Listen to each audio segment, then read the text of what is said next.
Salut les gars, parlons-en, ou plutôt, parlons de ça. Hors de quelque chose, quelle que soit sa nature, cette chose meurt par son décret. Le deuxième axe est le côté automatique qui tue tout ce qui a des intentions meurtrières envers lui. À part ça, Yojiri est un humain complètement normal. Déjà, Yojiri réfléchit de manière complètement normale, sachant que la vitesse normale de réflexion d'un être humain est de 250 millisecondes, ce qui est inférieur à la vitesse de la lumière. Sachant que Goku est massivement plus rapide que la lumière, il est impossible pour Yojiri de le tuer de manière manuelle. Pour ce qui en est de la partie automatique, Goku n'a simplement qu'à ne pas avoir d'intention meurtrière. Faux Yojiri n'est pas un humain, Yojiri porte en lui des sauts psychologiques pour retenir son pouvoir. S'il libère des portes, porte 1, porte 2, etc., la portée et la précision de sa capacité augmentent radicalement.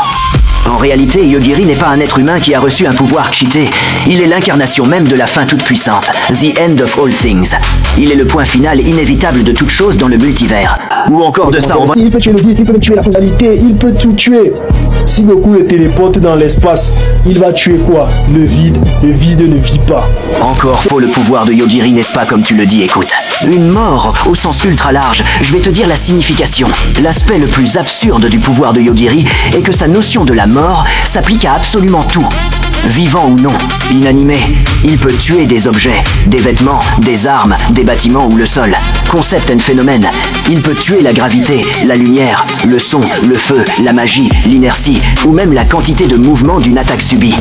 Entité abstraite, il a déjà tué des esprits, des démons, des dieux, des lois de la physique et des univers entiers. En bref, des lèche-bots de Goku qui disaient du mal de Yojiri, mon god. Pour ceux qui n'ont pas compris, la vidéo précédente sur Yojiri, je vais maintenant expliquer son pouvoir en détail. Yojiri Takato, le protagoniste de Instant Death / Soku Shichit Gakaikyoku Sugit, Unai no Shien Gakatenai no Desuga, est tout simplement l'un des personnages le plus surpuissants OP de toute la fiction.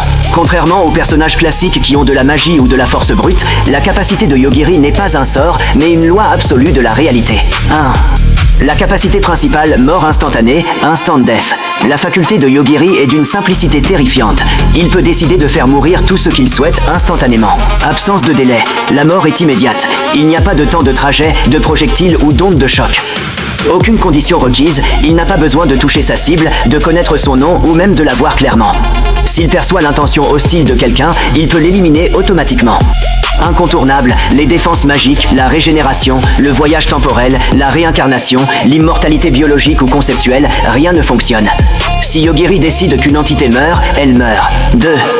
Une mort au sens ultra large. L'aspect le plus absurde du pouvoir de Yojiri est que sa notion de la mort s'applique à absolument tout, vivant ou non. Inanimé. Il peut tuer des objets, des vêtements, des armes, des bâtiments ou le sol. Concept and phénomène. Il peut tuer la gravité, la lumière, le son, le feu, la magie, l'inertie ou même la quantité de mouvement d'une attaque subie. Entité abstraite. Il a déjà tué des esprits, des démons, des dieux, des lois de la physique et des univers entiers. 3. Système d'autodéfense automatique. Yojiri possède une conscience sensorielle passive qui détecte la malveillance ou le danger. Si quelqu'un, n'importe où dans l'univers ou au-delà, prépare une attaque mortelle contre Yojiri ou a l'intention de lui nuire, le pouvoir de Yojiri s'active automatiquement pour tuer l'agresseur avant même que l'attaque ne se concrétise. Il peut même dormir pendant que ce système le protège. 4. L'esco est sa vraie nature. Ce qu'on voit à l'écran ou dans le light novel sous la forme d'un jeune lycéen n'est qu'un avatar. Yojiri porte en lui des sauts psychologiques pour retenir son pouvoir. S'il libère des portes, porte 1, porte 2, etc., la portée et la précision de sa capacité augmentent radicalement. En réalité, Yojiri n'est pas un être humain qui a reçu un pouvoir cheaté, il est l'incarnation même de la fin toute puissante, the end of all things. Il est le point final inévitable de toute chose dans le multivers. En résumé, dans le VS Debate, dans le monde du power scaling, Yojiri est souvent considéré comme un gag character ou un concept killer. On ne peut pas battre Yojiri avec de la force, de la vitesse ou des axes classiques, car attaquer Yojiri revient à essayer de combattre le concept même de la fin. Partagez vos idées dans les commentaires. Likez, partagez et abonnez-vous. À bientôt les otaku.